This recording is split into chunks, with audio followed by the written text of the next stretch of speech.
তো কি বলছিলাম, আল্লাহ এদের বানর বানিয়ে দিলেন।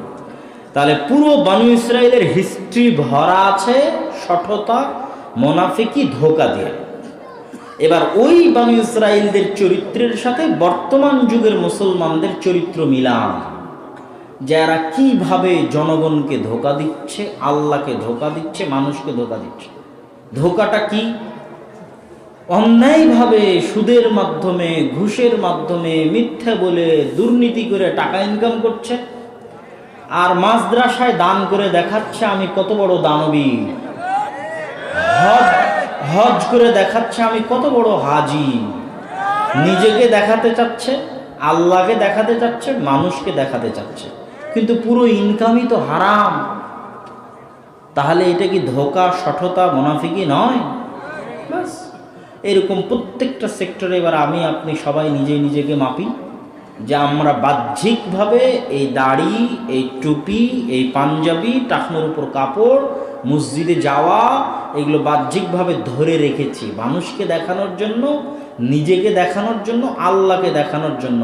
আর ভিতরে ভিতরে 90% আমি আপনি সবাই মিথ্যুক, অন্যায়পরায়ণ, অসৎ। অথচ আমার নবী কোনোদিন মিথ্যাই বলেনি,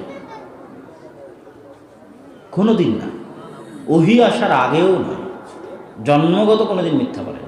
মানে তিনি ভিতর থেকে সাফ, পরিষ্কার, পরিচ্ছন্ন অবস্থায় আল্লাহর ইবাদত করেছে। আর আমরা ভিতর থেকে সব খোখলা হয়ে গেছে, ধ্বংস হয়ে গেছে, আর আমরা বাহ্যিকভাবে ইবাদত ধরে রেখে দেখাচ্ছি যে আমরা জান্নাতে যাব। তা আমাদের আর বনী ইসরাঈলদের মধ্যে তো কোনো পার্থক্য নাই। ওরা যেমন আল্লাহর সাথে মুনাফিকি, ধোঁকাবাজি, শঠতা করেছে, আমরাও তাই করছি। এমনকি মুসলমানদের এই গুণ যদি আপনি তুলনা করেন, আল্লাহ না করুক, তো তুলনা করলে দেখা যাবে ওই যুগের মক্কার কাফের এবং মুশরিকদের চাইতেও মুসলমানেরা চারিত্রিকভাবে পিছিয়ে আছে। আবু সুফিয়ান রাদিয়াল্লাহু তাআলা আনহু, তার একটা ঘটনা বললে এটা বুঝতে পারবেন। আবু জাহলের মৃত্যুর পরে মক্কার কাফের কুরাইশ মুশরিকদের সর্দার আবু সুফিয়ান মক্কা বিজয়ের আগ পর্যন্ত ইসলাম গ্রহণ করেননি।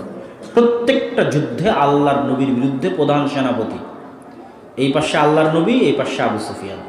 খন্দকের যুদ্ধে আবু সুফিয়ান 10,000 আরবের গোত্র উপগোত্রদের একত্রিত করেছে, মদিনাকে 1 মাস ঘিরে রেখেছে, মদিনাকে মাটির সাথে মিশিয়ে দিবে, মুহাম্মদ সাল্লাল্লাহু আলাইহি ওয়াসাল্লামকে হত্যা করবে।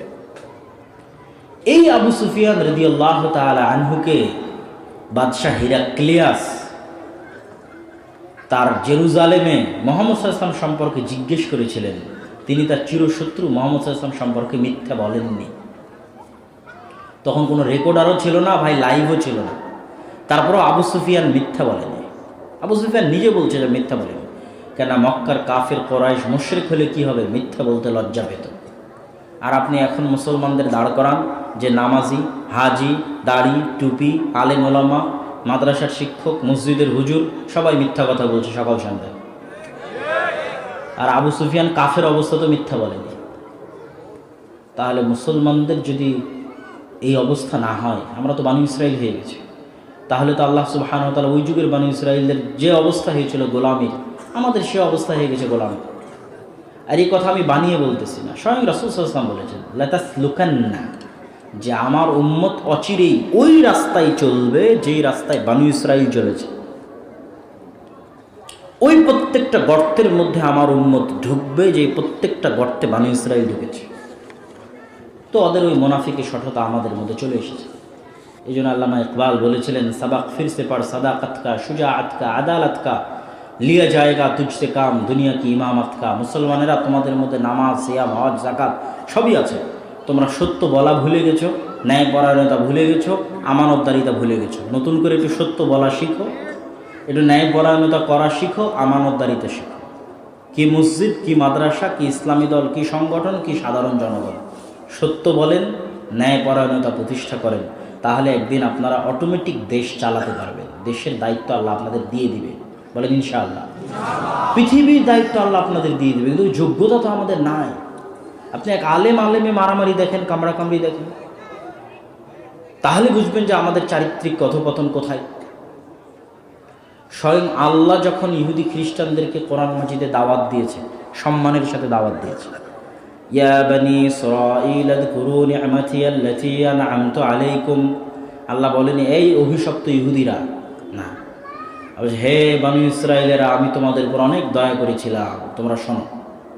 আল্লাহ বলেন এই পথভ্রষ্ট খ্রিস্টানরা না, বলেছে ইয়া আহলাল কিতাব, এই কিতাবের অধিকারীরা আমি তোমাদের কিতাব দিয়েছি, তোমরা সম্মানিত। তাআলাউ ইলা কালিমাতিন সাওয়াম বাইনানা, সম্মান দিয়ে ডেকেছে। যখন মুশরিকদের ডেকেছে, মাজুসিদের ডেকেছে, তখন আল্লাহ কি বলেছে, ইয়া আইয়ুহান নাস, হে আদমের সন্তানেরা, ইয়া ইবাদি, হে আমার বান্দারা।